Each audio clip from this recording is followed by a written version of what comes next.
Good morning, guys. So I am now in my final week of my psychiatry rotation. This one really flew by. It was one of the shorter ones, 6 weeks. So yeah, just wrapping up with this final week. We have 2 more clinical days this week, and then we have like a comprehensive exam within the psychiatry department, and then the last couple days off to study, and then the shelf exam is on Friday. So yeah, plenty of studying to do this week, but I wanted to start off this morning with showing you guys my skincare routine. So I keep it pretty simple. These are all the products that I pretty much use. So I start off every morning with the cleanser, and I use the Aveeno Clear Complexion. I've been using this for a while now, and it has salicylic acid, which is really good for acne prevention. And acne is really not even an issue for me anymore. But what it is an issue though is hyperpigmentation. So that's really what I'm trying to focus on lately in my skincare routine.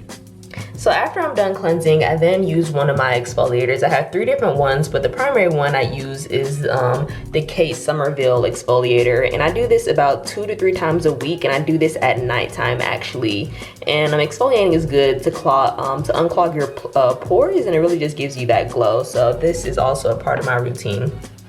So now after those 2 steps, I then move to my vitamin C serum. And so vitamin C is an antioxidant, and so what it's gonna do is stimulate collagen growth. So it's really good for like anti-aging and giving you that youthful appearance. And this is something that I use every morning as part of my skincare routine. Now after cleansing, exfoliating, adding the serum, my final step would be to add a moisturizer, which also has sunscreen in it, and this is SPF 30. It's always important to use some level of sunscreen when you're going outside. It doesn't matter what your skin tone is, you should always be protected. So this serves as a moisturizer plus as sunscreen. So that's my daily moisturizer. For nighttime, I use this one.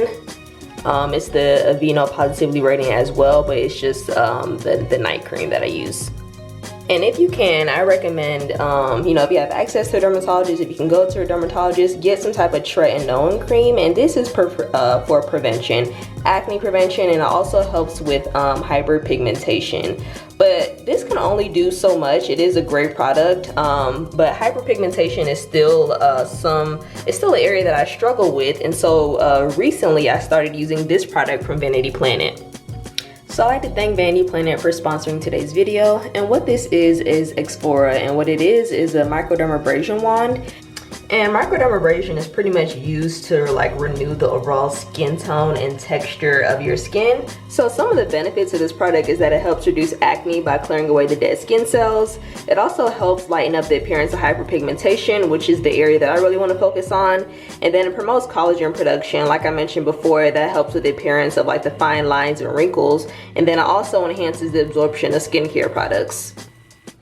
So it comes with different head attachments that you can see right there. I'm currently using the normal head, and then you focus on certain areas like, your jaw, your cheeks, your forehead, and then you can set a timer and it lets you know when you then need to move to the different area of your face. So this should be used once a week, and you should do it after you cleanse your face. And of course, I do have a discount code for you guys. Using the code SPA19, which can be found in the description box. Just click the link and I'll save you a lot of money on Exfora. All right, so now I'm all finished with my morning routine. So let's get this day started. Alrighty, I am out. I'm trying to decide if I want to walk over to the coffee shop or drive, because the weather is pretty nice today. It's supposed to be like in the 70s this week too. The Super Bowl was in Atlanta over the weekend, and that was probably the most boring game I have ever seen. Oh my goodness. Alright, I'm gonna walk over. So since I have some time, I'm gonna go ahead and answer one of the questions that I got in my comments recently, which is about 3rd year and how like rotations work, the scheduling, and what rotations you do pretty much. So every school is different for their 3rd year curriculum, but you always have your standard rotations that you take. So that's 6 required rotations, which is family medicine, psychiatry, internal medicine, peds, OBGYN, and surgery. Now the order and the length of those rotations is what differs through 3rd year, and also some schools offer electives that you can take during your 3rd year. So with my school, they split it up in 2 semesters. One semester you're always gonna have OB-GYN, surgery, and peds grouped in one semester. The other, it'll be family medicine, psychiatry, and internal grouped in one semester. For me, I'm now in my second semester, so I'm in the group with psychiatry, family medicine, and internal. I'm closing out my psychiatry rotation this week, and then I start family medicine next week, and then I finish with internal in 3rd year. So with OBGYN, surgery, and pediatrics, those are all 8-week rotations. And then you move to the other group. Psychiatry and family medicine are both 6 weeks, and then internal is a 12-week rotation. That's the longest one that we have, so I'm finishing out with that one.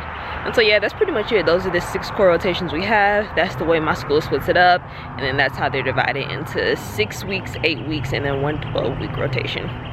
And if you want to do elective rotations, then you can start doing those in 4th year, like anesthesia, radiology, emergency medicine. Those things will be offered in 4th year for my school at least.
So I had a pretty good study session. I'm done with all the review that I need to do. The last couple of sections that I was reading was sleep disorders and then substance use disorders.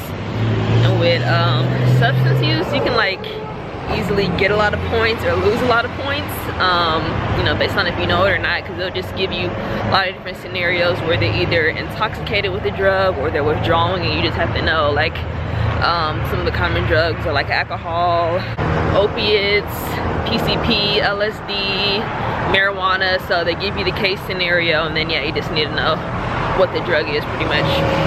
So I finished all my U-World questions. There's only about 200 psychiatry U-World questions. Now I'm just doing some of the missed ones. And then I did a practice exam, the NBME one. I did one last week, and I'm gonna do one more this week. Alright, so I'm just gonna head back to my apartment and rest for a little bit, and then pick back up with some practice questions. So I'll see you guys tomorrow. And good morning. I'm actually on campus right now. I had to stop and pick up my poster for the presentation that I'm doing next week at the research symposium. But it's about 8:45, clinic starts at 9. Clinic is really close to campus, which is why I decided to stop on the way this morning, but headed over now. So my attendant actually didn't show up this morning for a morning clinic, so just killing a little time before I head upstairs to shot clinic at 11.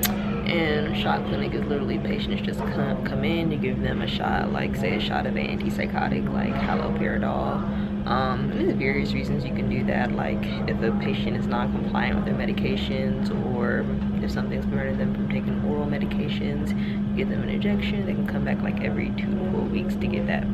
And the shot clinic is run by the nurses, who are all so very nice. They've been letting me administer some of the shots, so it's pretty nice.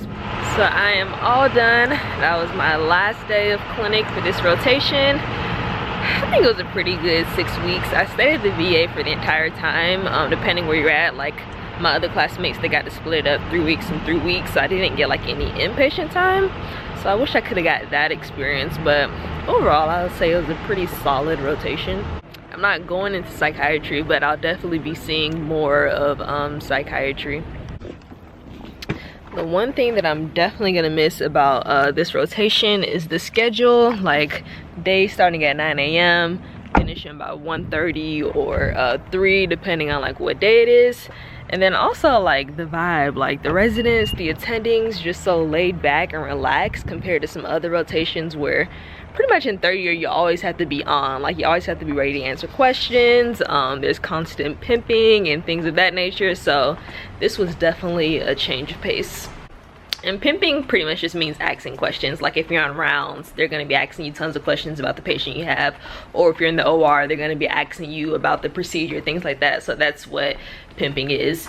But yeah, next week I start family medicine. So it's back to, well, it's like office hours. So like 8 a.m. to 5. So a new type of schedule.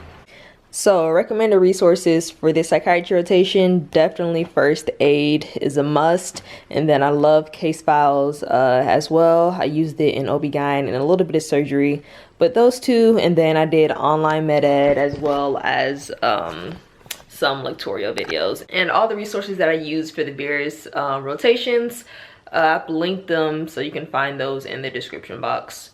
Alright, so I'm going to be preparing for my comprehensive exam that we have tomorrow, and then Thursday we have a full day off to study. Friday is a shelf exam, so I'll pick back up on Friday after the exam. And I am done. Exam went well. I am all finished, officially done with this rotation. So yeah, I had this weekend off. I'm going to start up with family medicine next week. So I'll see you guys in the next video. Bye.